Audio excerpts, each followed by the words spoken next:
Santa Cláusula 2 es sin duda una película.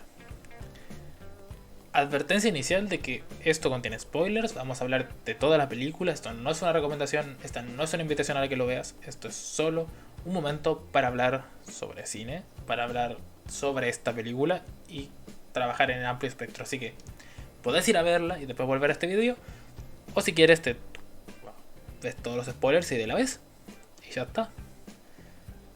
¿Quién diría que tendríamos una Santa Cláusula 2? Que tendríamos una peli solo para hablar de Santa Cláusula. Y ahora la segunda parte, que efectivamente viene con una segunda cláusula, que estaba dentro de la primera cláusula. Y vaya por Dios. Si ya hablé más, o sea, de que cómo la empresa Walt Disney... primero, invitarlos a ver la crítica de Santa Cláusula 1. Si hablamos en la primera entrega de cómo las propias ideales de Walt Disney estaban dentro de esta película mucho después de que él muriera, creo que la gracia de esto es que seguimos viendo ese mismo patrón. Tenemos de nuevo esta vista donde el matrimonio es un eje importante.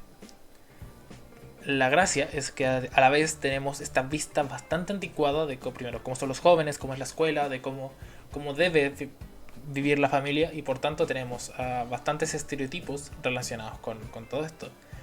No ha cambiado su intención de burlarse de la salud mental, especialmente con el personaje del padrastro, quien trata de ayudar en todo lo posible, pero cada vez que él trata de hacerlo, va a venir el protagónico a burlarse constantemente de él, lo que primero reafirma que el personaje no trató de cambiar en ese sentido y por tanto no es algo que la obra considere como negativo. La segunda parte es con una chorrera de ideas que no sabe manejar. Es una obra que se distrae bastante más y tenemos un inicio muy diferente a lo que parte la primera obra. Porque si la primera parte siendo muy cercana a la familia, muy intimista, presentándonos las dificultades de todos sus personajes y sus falencias, lo que tenemos aquí es jolgorio y alegría. Tenemos un gran momento de celebración, grandes procesos de entretenimiento y un desplante escénico mucho mayor, y termina sin decirnos nada. No significa nada más allá de mostrarnos cómo funciona el Polo Norte, pero que realmente tampoco es tan relevante, o no pareciera serlo, que va a tener que realmente es un punto de comparativa con lo que vamos a ver después, y de cómo se nivelan dos cosas y donde se generan las subtramas más curiosas que uno podría esperar y menos esperadas que Santa Cláusula podría presentarnos. Se habla de una segunda cláusula que nos advierte el tema de que para seguir siendo Santa Claus es importante que los padres se mantengan unidos, y que si existe un Santa Claus debe haber una señora Claus, quien debe ser alguien.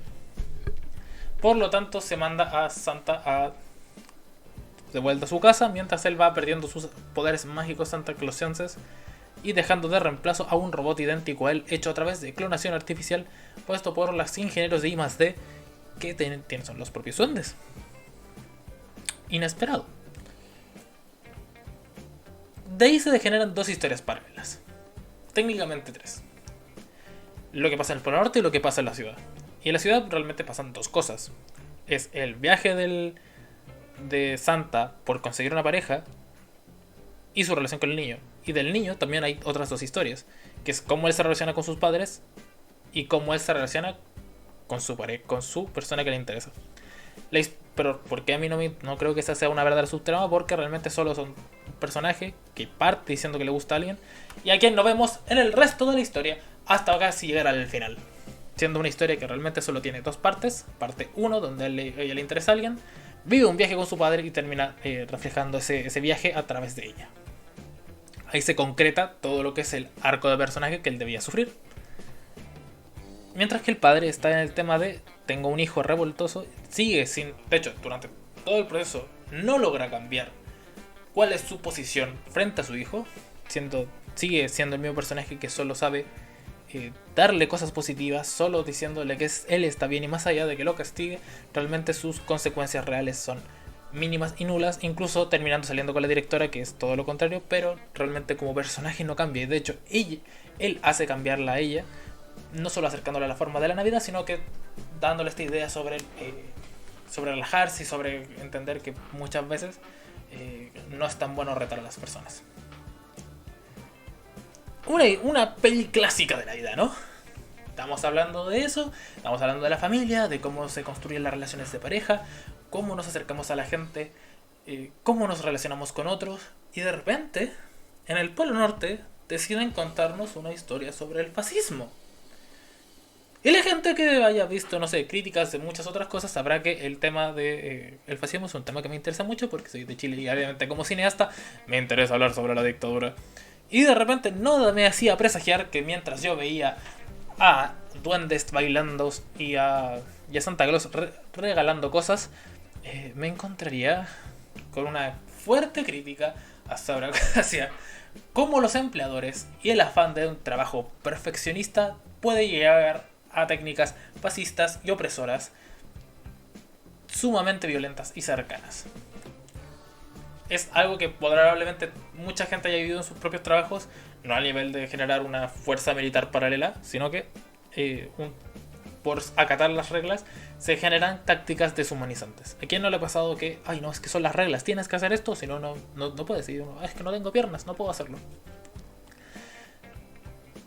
A veces las reglas nunca están pensadas para todas las personas y la gracia es entender que los caso a caso son importantes para generar todas las excepciones a la regla. Y que no entender eso y actuar como una máquina genera momentos deshumanizantes. Y ahí, en esos casos, el forzar a la gente a seguir trabajando puede ser bastante violento y acercarse bastante al nazismo. Y de repente tenemos a esta figura ligeramente parecida a Mussolini, quien decide tomarse el poder, atacar a las personas, acallar a sus opresores, encerrarlos, generar un sistema paramilitar que detenga y mantenga el orden, porque si algo importa es que primero se han perdido los valores, algo que dice el propio personaje, se han perdido los valores, que los niños están cada vez más desordenados y que el orden es lo más importante. El afán del orden, la seguridad y volver a los valores tradicionales son todo lo que nos viene en el manual de cómo ser un fascista exitoso y que algo que hemos visto muchas veces en Star Wars. Y de repente tenemos esta historia sobre una historia paralela sobre cómo vive la opresión dentro del lugar más feliz de la Tierra. Una historia interesante, curiosa, que nos revela cómo realmente la gente que cae en estas ideas fascistas termina siendo deshumanizada, o sea, es deshumanizante, es poco humana, porque actúan como robots. Una metáfora extrañamente gigante, extrañamente compleja y bastante bien contada dentro de una historia de Santa Claus. Y no solo de Santa Claus, algo que se hace llamar a sí misma con mucho orgullo Santa Clausura. Creo que de los hechos más positivos, más allá de los eventos narrativos, que es su dirección de arte, más allá de los cursos que son algunos de sus personajes, creo que realmente hay un esfuerzo, tanto en su production design como en su propio arte, de presentarnos, especialmente en el Polo Norte, un mundo bastante concreto, todo de muchas de las cosas solo con elementos prácticos. Hay una exploración dentro del VFX curiosa, como mínimo, y que ahora sí que uno lo puede ver bien realizado, bien armado, y que especialmente sus partes de decorados y todo lo que es el diseño de la producción se mantiene muy bien, y pasado el tiempo sigue siendo personajes interesantes. El tema de los otros festejos, creo que más allá de ver al conejo extraño ese, creo que hay algunos personajes que están muy bien caracterizados. Creo que hay un esfuerzo real de parte de una producción de arte que quería reflejar a través de sus formas y a través de sus vestuarios, y creo que lo logran bastante bien con todos los personajes y a través de cómo se refleja cada personaje. Hay un cuidado al detalle muy particular y que realmente no esperaba. Si ya hablaba en la primera sobre cómo la fotografía estaba tratando de buscar su propia voz sin importar el producto, aquí creo que lo hace arte, tratando de generar ambientes muy particulares con elementos muy finos y muy prolijos, solo porque tenían la posibilidad de hacerlo. En cambio, fotografía, que a la vez en la primera parte, creo que aquí sí que se mantiene ya en un nivel menos que lo indispensable, se mantiene correcta, prolija y punto. No hay un esfuerzo mayor en presentarnos nada de forma visual, de generar alguna épica en algún momento interesante, ni hablarnos sobre absolutamente nada. Creo que el humor aquí sí que ya decayó bastante, pasa a ser bastante incómodo, generar muchos muchos momentos incómodos. Pasa de un humor en general tal vez un poco más burdo, más tonto, a hacer este humor sobre personaje no sabe que estás diciendo la peor atrocidad de su vida y todos están incómodos, eh, a quedarse en ese humor tan asqueroso. Entonces, creo que es un humor que particularmente no creo que haya funcionado de la mejor manera. Creo que es lo que más le resta a la obra, y además tener esta doble o triple narración es un poco...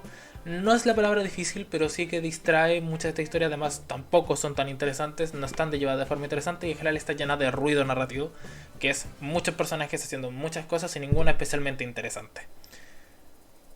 Cómo se llevan estos dos duendes, cómo que está pensando el niño, qué es lo que está haciendo la madre, que es la búsqueda por seguir siendo santa y a la vez de tratar de conseguir pareja, es demasiado ruido, son demasiadas cosas. Y de nuevo, uno sabe que no llegará a nada especialmente interesante. Y dado eso, es una obra caótica. Y como obra caótica creo que sigue siendo algo que le resta bastante, y que si además le sumas la falta de humor, no hay un buen puerto al que se pueda llegar. Hay dos momentos chistosos, que diría que es el momento del fútbol y algún momento entre la directora y él. Logran momentos íntimos muy buenos, especialmente entre Santa y la que va a ser la señora Claus, y él y el hijo, que realmente creo que hay químicas que funcionan, químicas que se arman y químicas que pueden resultar. Pero creo que la obra y su guión no daban para que estas buenas químicas llegaran a algo. Y se nota que quedan un poco a medio camino sin terminar de completar ningún viaje ni ninguna cosa que sea interesante. Nada más que decir, esta ya es la sexta obra de este lindo calendario de Adviento. No creo poder llegar a las 25, pero si están interesados pueden suscribirse y seguir para ver qué otras interesantes obras veremos en el camino. Probablemente más Santa Cláusulas. Por mientras, me retiro.